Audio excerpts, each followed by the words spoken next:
அன்பு நேயர்களே வணக்கம். வருகின்ற புதன்கிழமை அற்புதமான ஏகாதேசி நாள். அது என்ன அற்புதமான ஏகாதேசி நாள் என்பதை முதலிலே நான் சொல்லிவிடுகின்றேன். எல்லா மாதங்களிலும் 2 ஏகாதேசி வரும். ஆனால் வருஷத்தில் சில வருஷத்தில், அதாவது 3 வருஷத்துக்கு ஒரு முறை ஒரு எக்ஸ்ட்ரா ஏகாதசி ஒன்று வரும். அது 25வது ஏகாதசி. மாதத்துக்கு 2 அப்படின்னு சொன்னால் வருஷத்துக்கு 24, ஒரு வளர்பிறை ஒரு தேய்பிறை என்கிற கணக்கில். ஆனால் 25வது ஏகாதசி சில வருடங்களில் வரும். அப்படி ஒரு வருடமாக இந்த வருடம் இருப்பதாலே இந்த ஏகாதசிக்கு புருஷோத்தம ஏகாதசி, கமலா ஏகாதசி, பத்ம ஏகாதசி, பத்மினி ஏகாதசி இப்படியெல்லாம் பெயர். இந்த ஏகாதசி விரதத்தை பற்றித்தான் இந்த பதிவு நமக்கு. முன்னொரு காலத்தில் இதில் ஒரு சின்ன கதை ஒன்று இருக்குது. அந்த கதை ஏகாதசி, ஒவ்வொரு ஏகாதசிக்கும் கதை இருக்குது. இந்த கதையை கேட்குறதே புண்ணியம்.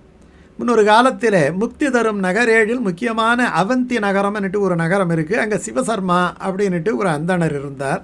அவருக்கு 5 குழந்தைங்க.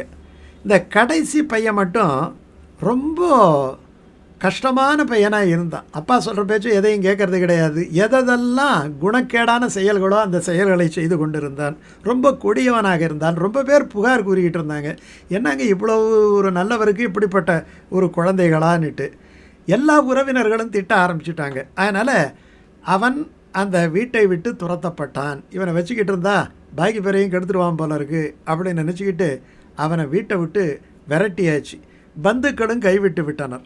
அதனால் அவன் என்ன பண்ணான்னா, மனம் போன போக்கில் பல இடங்களிலே திரிந்தான். ஆனால் அந்த கெட்ட நடவடிக்கைகள் மட்டும் அவன் கைவிடவில்லை. அதனால் எல்லாருமே இவன் இருந்தாலே கஷ்டம்னுட்டு சொந்தக்காரன் வீட்டில் போய் அவன் துரத்துறான், ஃப்ரெண்டு வீட்டுக்கு போனால் அவன் துரத்துறான். எல்லோரும் துறந்தவொடனே அவன் அந்த நாட்டை விட்டே ஓடி போய் காட்டில் போய் தஞ்சம் அடைஞ்சான். அங்கே கிடைக்கக்கூடிய காய், கனி, கிழங்கு ஏதோ அதையெல்லாம் எடுத்து சாப்பிட ஆரம்பித்தான். ஒரு நாள் அவனுக்கு ஒரு உணவும் கிடைக்கல. எங்கேயோ அலைஞ்சு பார்க்குறான்.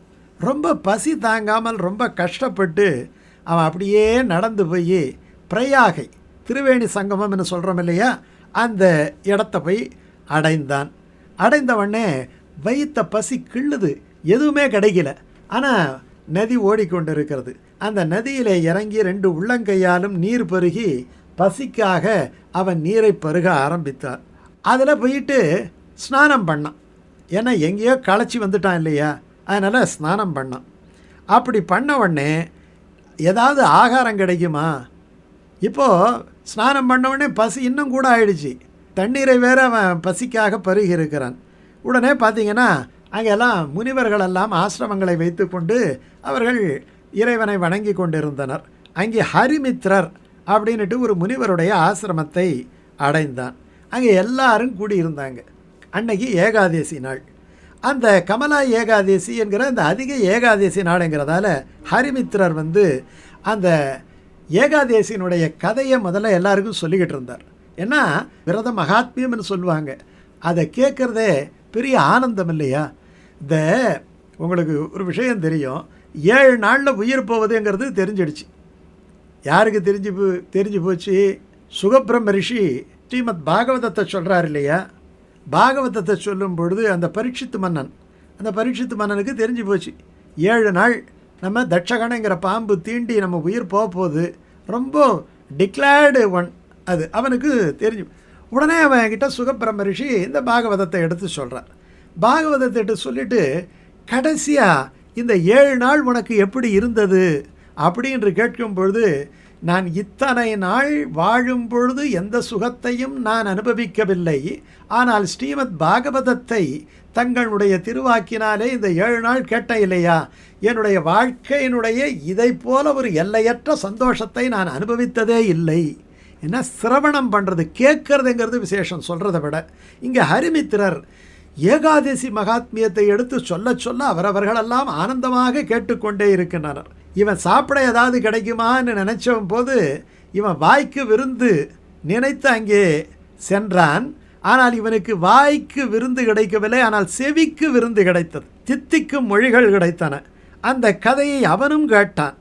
உடனே அந்த கதையை கேட்டுவிட்டு கடைசியில் அவங்க எல்லாம் விரதம் இருந்தாங்க. அந்த கதையை கேட்கும்போது இவனுக்கு பசி மறந்து போச்சு. அன்னைக்கு இவனும் உபவாசம் இருந்தான். உடனே இரவு நேரத்திலே மகாலட்சுமி தாயார் தோன்றி, இந்த ஏகாதசியில் நீ விரதம் இருந்தாய், துவாதசி பாரணை செய்ய வேண்டிய நேரம் வந்துவிட்டது, உனக்கு என்ன வேணும்னு கேட்குறாங்க அந்த அம்மா.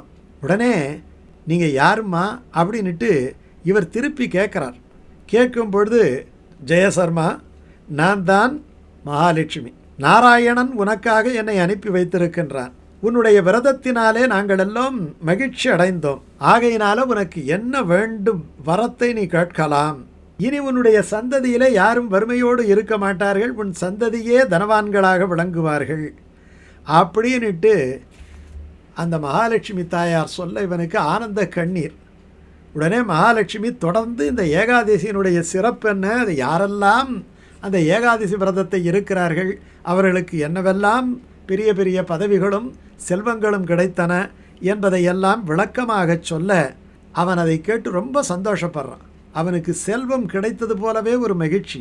அவனுடைய பசி மகாலட்சுமியினுடைய பிரசன்னத்தாலேயே தீர்ந்து போனது. உடனே அவன் அந்த ஏகாதசி விரதத்தை எல்லா நேரங்களிலும் அவனுடைய வாழ்நாளிலே தொடர்ந்து செய்கின்றான். இப்போது இந்த ஏகாதசி விரதத்தில் சொல்ல வேண்டிய பாசுரம் ஒன்று இருக்குது. இந்த பாசுரம் என்பது கடல் மல்லை பாசுரம். ஏன் கடல் மல்லை பாசுரத்தில் இந்த இடத்துல பார்க்குறோம் அப்படின்னு சொன்னால், இது தாமரை மலர்களாலே பகவானை பூஜிக்க வேண்டும். இன்றைக்கி நம்ம என்ன பண்ணணும்னா, ஒரு அடியவரை நினைத்து கொண்டு நம்ம இந்த ஏகாதசி விரதத்தை இருக்க வேண்டும். பாகவத பக்தியை சொல்வது தான் இந்த கதை. அதனால் இந்த பாசுரத்தை பார்ப்போம். ஏனத்தின் உருவாகி நிலமங்கை எழில் கொண்டான், வானத்தில் அவர் முறையால் மகிழ்ந்தேத்தி வலம் கொள்ள, கானத்தின் கடல் மல்லை தலசயனத்து உரைகின்ற, ஞானத்தின் ஒளி உருவை நினையார் என் நாயகரே. இது பாசுரம், பெரிய திருமொழி பாசுரம், திருமங்கை ஆழ்வானுடைய பாசுரம். இதில் அவர் என்ன சொல்கிறார், ஞானத்தின் உருவாகி, அந்த மகாபலிபுரம் தலம் பார்த்திங்கன்னா வராகக்ஷேத்திரம், நிலமங்கை எழில் கொண்டான், வானத்தில் அவர் முறையால் மகிழ்ந்தேத்தி வலம் கொள்ள, கானத்தில் கடல்மல்லை தலசயனத்துரைகின்ற, ஞானத்தின் பொழிவுழுவை நினைவார். யாரெல்லாம் பெருமாளை நினைக்கின்றார்களோ அவர்கள்தான் எனக்கு நாயகர்கள். அப்படின்னா என்ன அர்த்தம்? யாரெல்லாம் பாகவதர்களோ அந்த பாகவதர்களை பிடித்தால் பகவானை பிடிக்கலாம். அப்போ ஏகாதசியில் முதல்ல துவாதசி பாரணை யாருக்கு பண்ணணும்னா, ஒரு பாகவதருக்கு நம்ம துவாதசி பாரணையை பண்ணால் பகவானுக்கு பண்ண மாதிரி அர்த்தம். அப்படி என்று தான் இந்த பாசுரம் நமக்கு ஏகாதசி விரதத்தில் துவாதசி பாரணை எப்படி பண்ணணும் என்பதை மறைமுகமாக சொல்லித் தருகின்ற பாசுரம். இந்த கமலா ஏகாதசிங்கிறதால ஒரு தாமரை மலர், அந்த தாமரை மலரையாவது அன்னைக்கு துளசியோடு சேர்ந்து பகவானுக்கு படைப்பதென்பது இந்த கமலா ஏகாதசியில் அவசியம் செய்ய வேண்டியது. செய்வோம், பகவானை நினைப்போம், பரம பாக்கியங்களை பெறுவோம்.